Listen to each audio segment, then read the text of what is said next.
This is Carolina Business Review. Major support provided by Colonial Life, providing benefits to employees to help them protect their families, their finances, and their futures. High Point University, the premier life skills university focused on preparing students for the world as it is going to be. Sunoco, a global manufacturer of consumer and industrial packaging products and services, with more than 300 operations in 35 countries. There seems to be paradoxical and conflicting economic data right now around the economy and our general business climate. Welcome again to the most widely watched and the longest running program on Carolina business, policy, and public affairs, seen every week in North and South Carolina. I'm Chris William. In a moment, we will start with experts from North Carolina's Triangle and the Lowcountry in South Carolina. And speaking of South Carolina, Garden and Gun magazine, based in Charleston, has a lot of notable success. Joining us later is the Senior Vice President and Editor-in-Chief, David DiBenedetto. Stay with us. Major funding also by Blue Cross Blue Shield of South Carolina, an independent licensee of the Blue Cross and Blue Shield Association, and Martin Marietta, a leading provider of natural resource-based building materials, providing the foundation on which our communities improve and grow. On this edition of Carolina Business Review, Aaron Nelson from the Chamber for a Greater Chapel Hill-Carrboro, Dr. Tonya Matthews of the International African American Museum, and special guest David DiBenedetto, Senior Vice President and Editor-in-Chief of Garden and Gun magazine. Hello, welcome again to our program. We're glad you're joining us. Also joining us virtually from Chapel Hill is, of course, Aaron Nelson, and also from Charleston in South Carolina's Lowcountry is Dr. Tonya Matthews. Welcome to you both. Good to see you. Tonya, I wish you could experience Aaron Nelson in our studio, but you're not going to be able to this time. And I'll just leave it there. He's a great energy to be around, and I'm halfway kidding about that because we like having him and would love to have you in the studio. So, Aaron, boy, what a setup. Let me start with you. You know, so the economy's good. These are good problems to have. However, what shows up in places like Orange County in North Carolina, Chapel Hill-Carrboro, is very expensive housing. And Aaron, I don't think I'm over the tips of my skis. This is forcing people to move, isn't it? Yeah.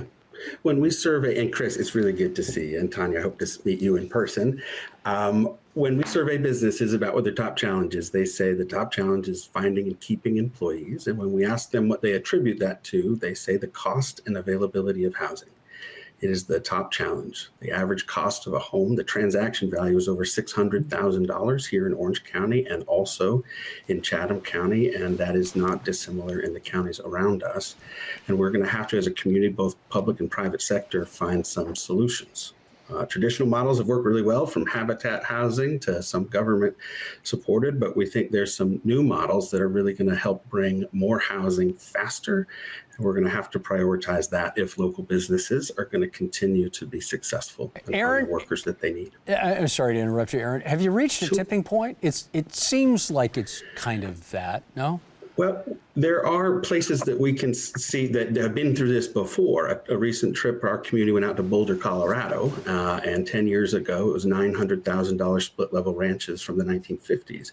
And commuting was the solution. People just drive further and further away, which is driving up wages, which is also leading to sprawl, which makes it so that transit doesn't work. We want to bring more people proximate to their places of employment.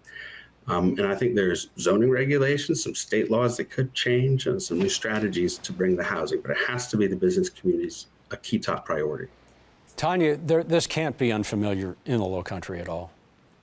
You know, it's not unfamiliar at all. You know, as a new resident, less than 5 years, and a new employer, I'm definitely resonating with what Aaron is saying. Of course, Charleston is the destination, if I may say so myself, and there are incredible economic drivers that are positive in that space.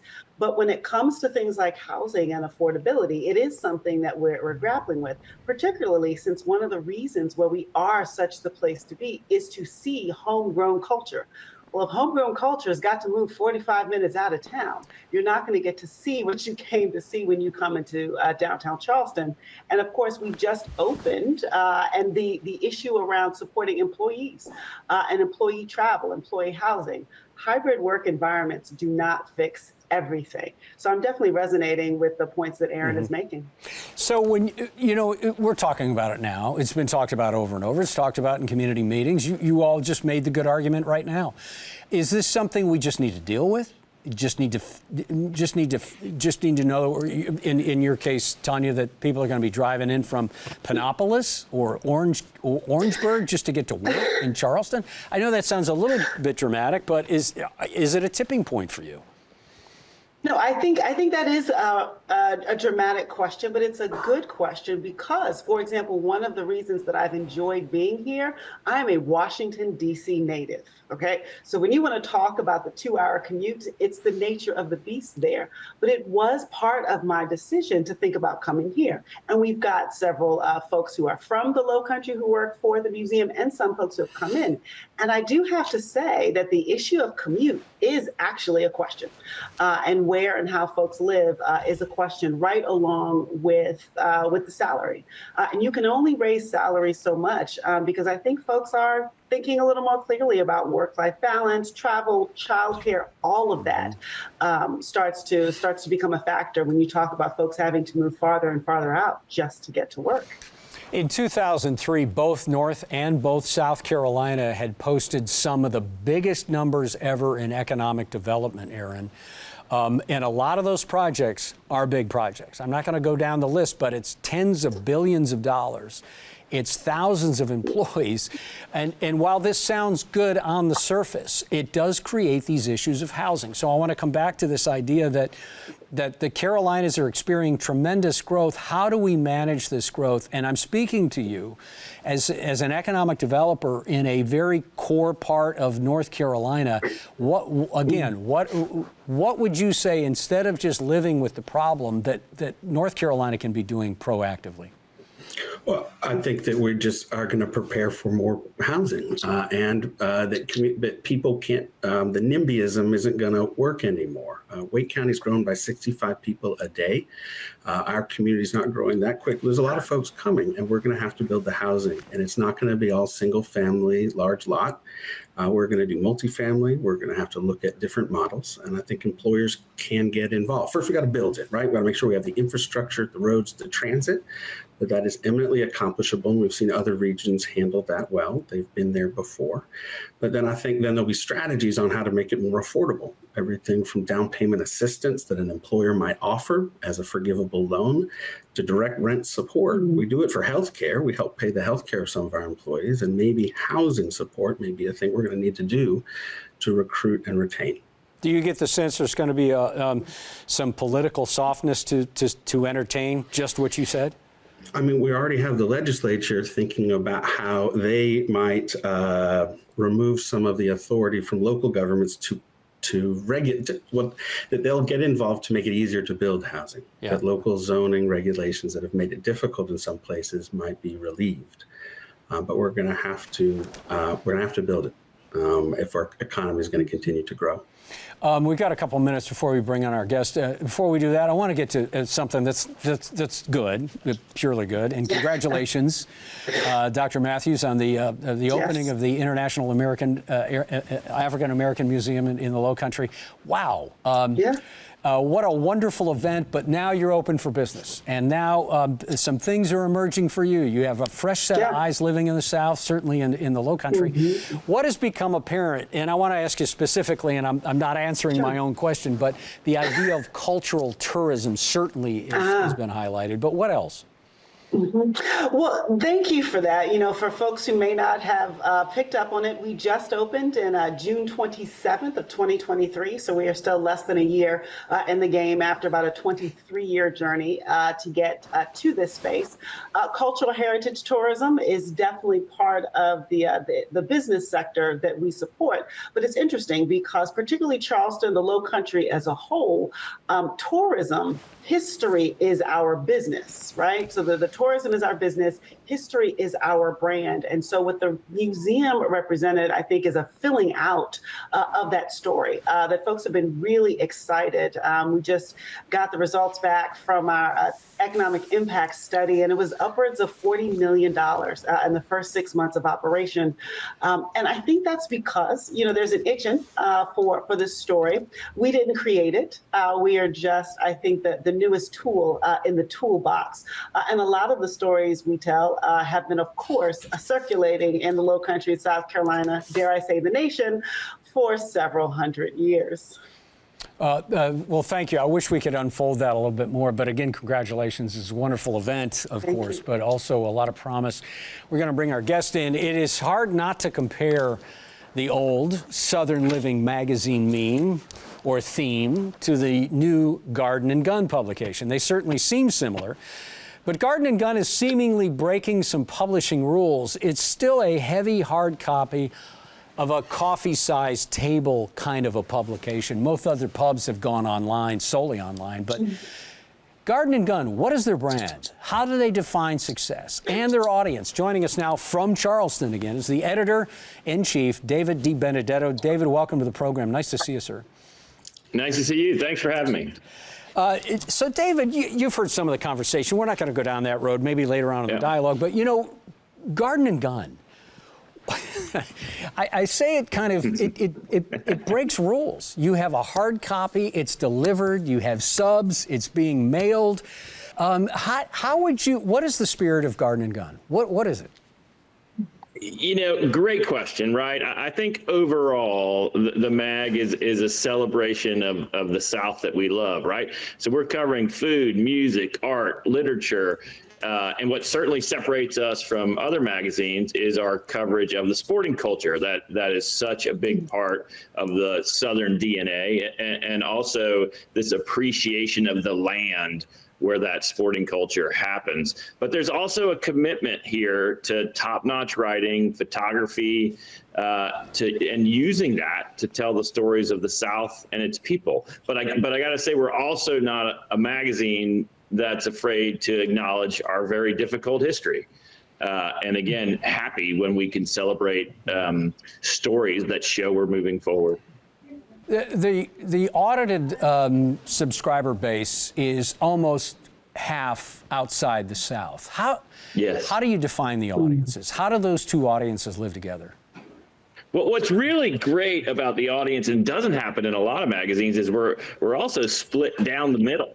There's the demographic is 48% female, 52% male, right? So that rarely happens. And what I start with is we need to make a magazine that's interesting to anybody who picks it up. Every page has to matter. Every story has to be interesting from start to end. And that may sound simple, but that's not the way it's always done, right? And we come out 6 times a year, which allows every issue to be a bit of an event. When a magazine comes out 12 times a year, like the old days when there was no internet and it was all, magazines were having their heyday, we could admit that. They came and went. I think when G&G arrives, it's a bit of an event. And when you talk about those folks out of the South, outside of the South who love G&G, and we get, my earpieces keep falling off. We get those letters that they either are expats who have moved out or folks who just appreciate the lifestyle. We're going to open it up to the panel. Aaron, please go first. We are seeing locally real strong interest in the physical, beautiful, well-written, somehow it feels refreshing shift away from the scanning. Are you seeing advertisers also sort of lean in and wanting to spend more, and is circulation growing? So, yes. I mean, what's great about G&G, which we can say to readers, to advertisers, to anyone out there, well, what we can say to advertisers is that our readers actually read the magazine. They read every page. You know, I've been in this business for 25 years. I spent 12 years in New York City at Winter Media, men's magazines, outdoor magazines. I've never been at a magazine where the mailbag is consistently full, right? We're touching folks in a way that matters to them, and they appreciate it and they want to talk about it. And I can promise you, when we get it wrong, they let us know that too. But there is an appreciation for what we're doing, and I believe because people are so engaged with the content, they're also engaged with the ads. And to the publisher's credit, to our publisher's credit, the ads very much feel organic to the pages. Dr. Matthews? You know, it's great to chat with you, David, because the one thing folks don't think IAM and G&G would have so much in common, but the thing we do have in common is that we have incredible stories and incredible visuals, right? And there's often this test the photographer's like, no, this picture will say all the words. And the writer's like, yeah, no, you're gonna need some words with that picture, and vice versa. So talk a little bit, because I love the visuals in Garden and Gun. So talk a little bit about how you balance or think about curating the visuals with the stories that you're telling. Yeah, I mean, that commitment to photography has been there from the very first day. And I have to say, Garden and Gun was founded in 2007. I came down from New York City in 2008. So, you know, a year into it. And that was already in place. And, you know, it also starts, you know, early on we mentioned the quality of the paper. Right. Everything about it is almost luxe in a big production. And the quality of the paper makes those images stand out and stand up. And for me, you know, I want every page of the magazine to excite you, to interest you, to make you curious. And, you know, it shouldn't be any surprise, right? Anything you do well, you work really hard on, and you get this. We spent hours and hours and hours just thinking about what image might work on a 2-page spread, or what 2 images, or, you know, editors and I will talk about a headline for hours till sometimes I drive them crazy. But, you know, I like to say every word matters. I mean, it does. And when it comes to images, it's even more important. I mean, it sets the tone. And thankfully, we've been able to keep and stay with that great quality of paper and number of pages. I mean, you know, the magazine always lands with a thud, and I mean that in a good way. You know, it's nice to be able to say that, because you get some in the mail these days, and I love these magazines, but you know, they're paper thin. David, AI, of course, it's all the rage now, even though it's been around for a long time. But how do you embrace AI, and how do you do it in a way that does not undermine integrity when it comes to writing? I mean, when it comes to writing, I can't say that I know that answer yet. I mean, we are certainly waiting it out to see how it may be beneficial, but not in a way that undermines the quality of what we do, right? I mean, there may be ways that AI comes to us and you know, I heard someone talking about a program now that can look at covers and the covers of your competitors and analyze what words worked and what words didn't. And, you know, that might be interesting. But when it comes to writing, I just I'm not comfortable with any use of it so far. And again, I might sound like a dinosaur, and things may change. But I think everything about Garden and Gun is almost the opposite of AI. Aaron? As you tell the story of the South, what role do you think you play in, I don't know, affirming stereotype or breaking them? Do you go out of your way to I think breaking them, you know, like you know, for instance, like we don't use the word Dixie in our magazine, right? We're not showing Confederate flags. I mean, that's not the South that we are. I mean, my South, my team's South is an inclusive South, and happy to champion the stereotypes of family and tradition, and you know, the things that you know, this appreciation of the land, if you want to call those stereotypes, but certainly trying to avoid the cliches, and especially the ones that just reflect poorly on us. Tonya? Well, you kind of just sort of opened up a nice door there, David, because when you say the words Southern culture, it's never just one thing, right? I mean, Right. A, it's a big old region. And B, as the heart of the nation, we've got everything here. So you do have these conversations around diversity. And I can just imagine the challenges around, say, curating the different stories. So how does G&G sort of approach the broad diversity of Southern culture when you're trying to think about what to feature, what to talk about? Yeah, and I'll say that we've learned a lot over the years how to be better at it. When I started in 2008, we thought about, diversity in the pages, right? We wanted to reflect a diverse South. As time went on, we realized, well, we need to also let people of color tell the stories of other people of color, right? So it became not only are we going to be diverse in our pages, but our storytellers, that we're going to share the mic with a diverse group of storytellers, photographers, illustrators, and so a complete package. And we strive. It's top of mind all the time to represent what we consider the South, that very varied South. And as you mentioned, I love it, the global South. So many times, so many cultures piling into recipes and dishes, and that's who we are now, right? So since we're on easy topics, let's talk about the actual brand itself, Garden and Gun. The term gun is exclusionary and it's exclusionary at the same time. It's an interesting term. So what does gun mean? And I guess then what does garden mean?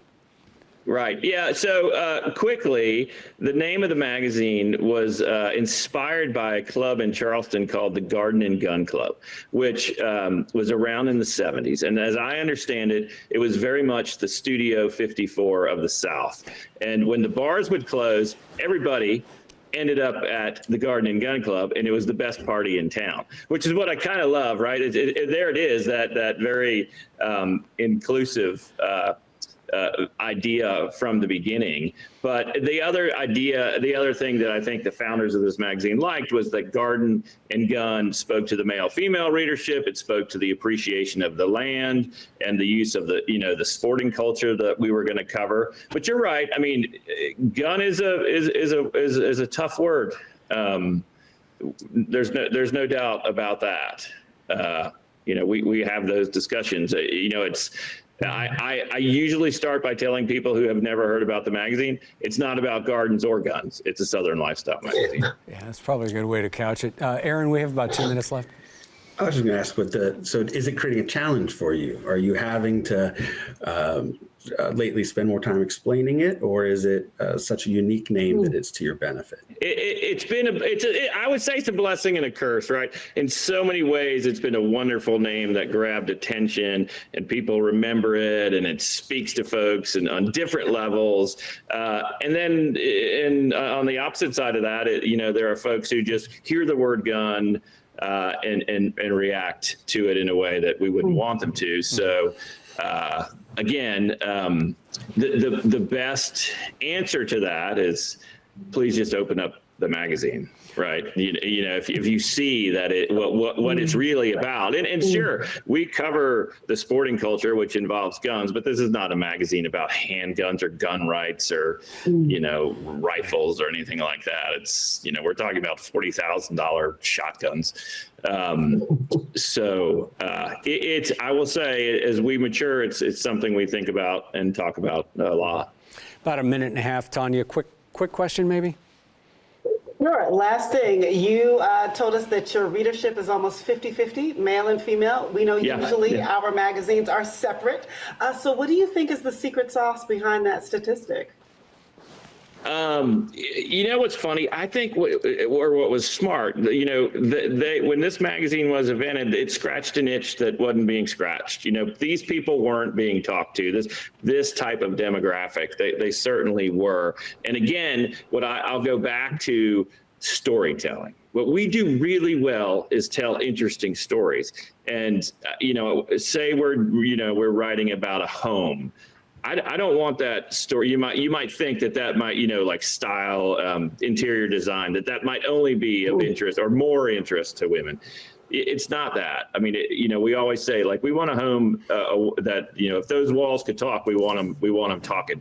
We want every story to appeal to whoever picks it up, and I want them to be surprised by it. The number of letters we get from readers who might say, like, I've never fly fished in my life, but I read the profile of Lefty Cray, and now I want to go pick up a fly rod. So it's just, I think it's really about creating great content and just putting it out there for people to consume. We literally have 30 seconds, David. I want to ask you this, and I don't want to compare and contrast, but you got to think of Southern Living. I mean, did they blaze the trail for you? They had to. Southern Living is the behemoth, right? I mean, they're still the biggest. I'm friends with some of the folks over there. They do it really well. And yes, back in the day, Southern Living was a little bit more broad than they are now. But they found their groove and they're successful, and we've kind of found ours. And it's a happy competition, I should say. Oh, that's a good way to put it. That's the last word. David, thank you for taking time to join us. Dr. Matthews, thank you for joining us. Aaron, always nice to see you. And best of spring luck to all of you. And David, thanks for squarely planning the brand in Charleston. Yes, I love to be here. I was happy to move from New York City back to the Low Country. Thank you. Take care. Good night now. Gratefully acknowledging support by Martin Marietta, Blue Cross Blue Shield of South Carolina, Sunoco, High Point University, Colonial Life, and by viewers like you. Thank you. For more information, visit carolinabusinessreview.org.